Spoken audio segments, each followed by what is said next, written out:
Hi, I'm Michelle. And I'm Kristina, and the big idea for today is Jesus shows us God's never-ending love. Wow, that is big because I really don't think we have a grasp of how never-ending God's love is. I know, right? Like, is there anything on earth that you can say is truly never-ending? Maybe like the ocean, the sky, the galaxy? Yeah, that's true. But did you notice all those things are actually God's creations and nothing that people made?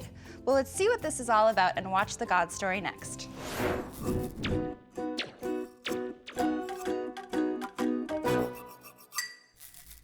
Why was the broom late?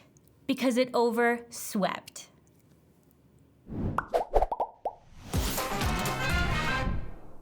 Hey everyone, my name is Liza. So happy to be here with you this week.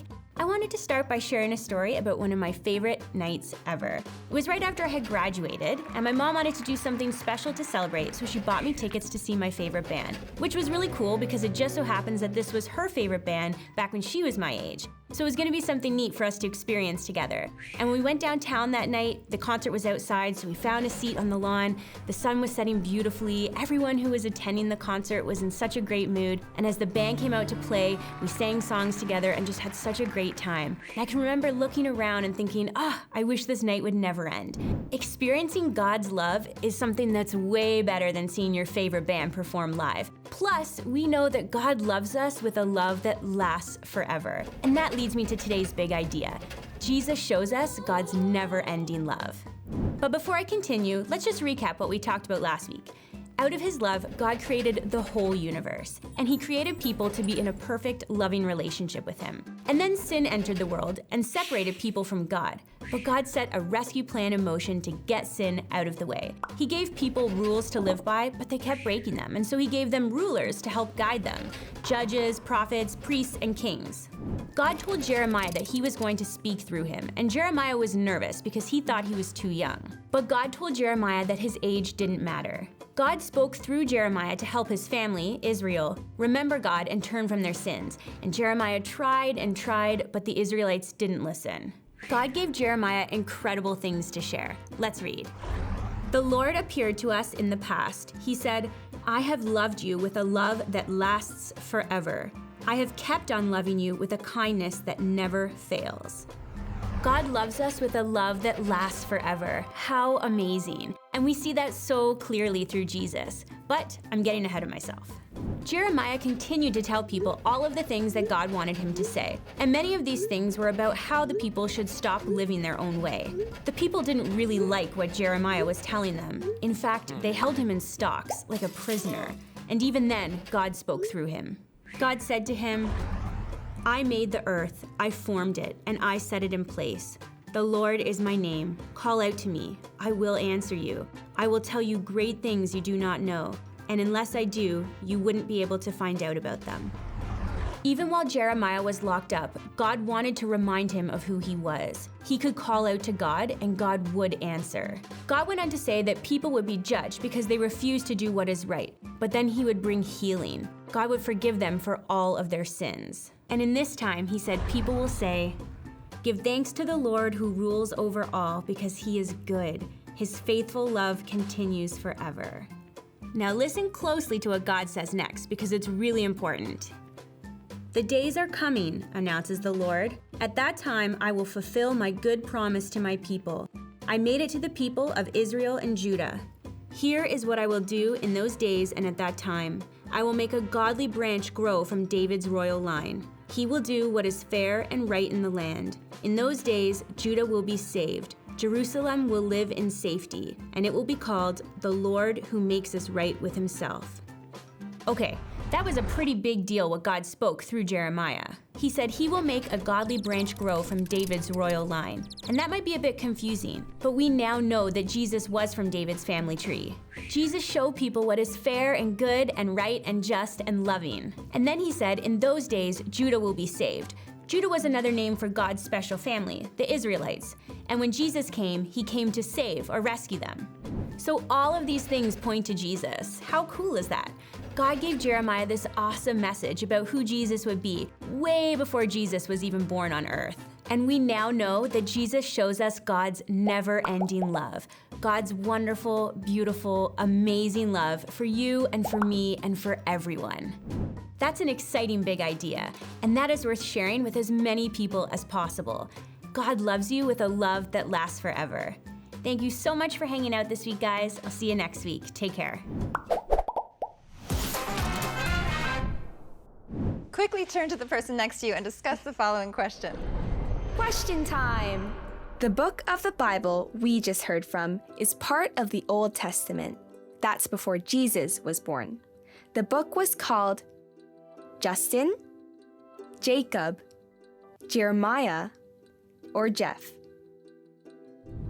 Jeremiah! Jeremiah was a prophet, king, bullfrog, or regular dude. Prophet. In this passage, God speaks through Jeremiah and says, I have loved you with a love that lasts. For a bit, for a year, for your lifetime, or forever. Forever!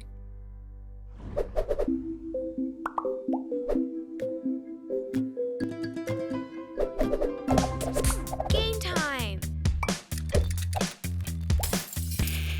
Sticky situation. How many times can you say the keepers before things get sticky? Say it with me. I have loved you with a love that lasts forever. I have kept on loving you with a kindness that never fails. Jeremiah 31, verse 3. Get ready. 3, 2, 1, go!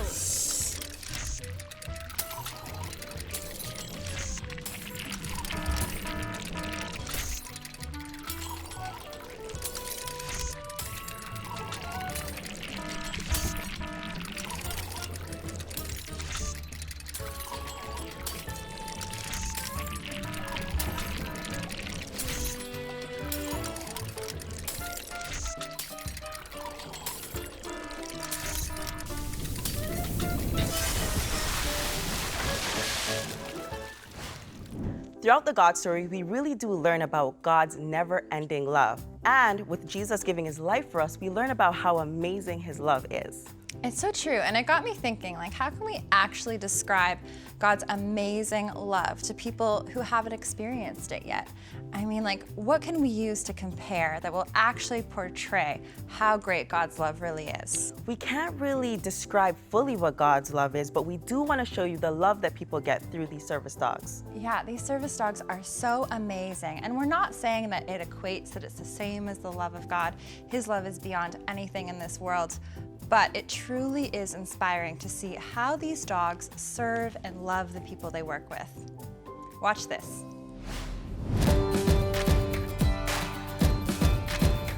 So my name is Julie Gabori. I'm an instructor here at Dog Guides Canada. And what I love the most about dogs is the unconditional love that they provide to us. So every instructor here, we typically have about 8 dogs that we work with at any given time. So we do a rotation in training.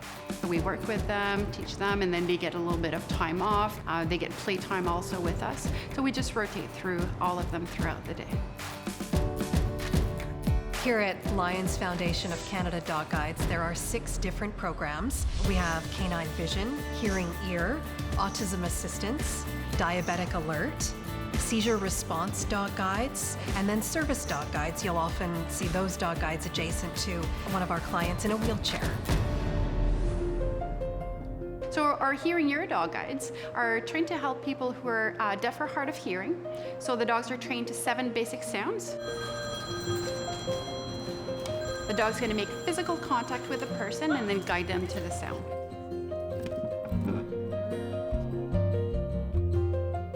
So whether it's the phone or somebody knocking at the door.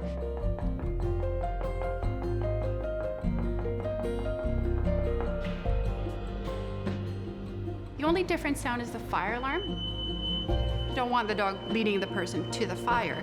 So the dog's going to make physical contact and then spin in a circle.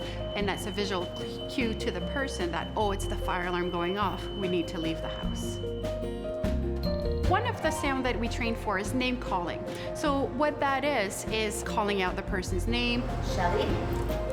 Dog's going to make physical contact with the person and then guide them to the person calling them. So when you're out and about in public, you might see different colored vests, and on our dog guides, that green puppy vest, just like what Wim is wearing here right now. This is a very young dog guide, a dog guide in training, so not quite 13 months of age. The green vest is sort of a sign to go ahead, approach the human and ask, can I say hello to your puppy? And because this is a very early stage of the training process for these young pups, it's usually okay to go ahead and engage with them. But when you see a red vest, that's more of an alert or a stop, and it really means this is a full-grown working dog who is currently assisting a Canadian living with a medical or physical disability, and really you're not encouraged to touch at all. Dogs who are perhaps going to the Autism Assistance Dog Guide program need to be snuggled. They need to be loved. They need someone who will be really tactile and touchy-lovey with them, because if they go home with a child who's on the autism spectrum, that child will do just as any child would do and will love and tug and snuggle, and you know, those dogs need early exposure to that. Shiloh. So sometimes we get asked a question, how do the dogs feel about it? Oh, they have to work for their person. Again, in the dog selection, we select dogs they want to please, they want to work for their person. My dog at home, when I'm at work, he's waiting for me at home for me to return, versus a dog guide follows their person everywhere they go, and they love that, and then they enjoy it. They love the exercise, they love the mental stimulation that the work that they have to do brings. They're dogs, they're from the sporting group, they're dogs that were hunters originally that were developed to do work for people. They strive on that, they love it. So typically our dogs, they retire anywhere from 10 to 11 years of age. We want to give back to them. They've given us a lot of love, a lot of work for us, and then it's our time to give back at retirement. They know that they're leaving a bigger footprint and they're doing more. They're doing something for an individual beyond just themselves. And so there's a whole lot of love in that action. I adore everything about it. And we see how much they will change someone's life, and there's nothing that can replace that.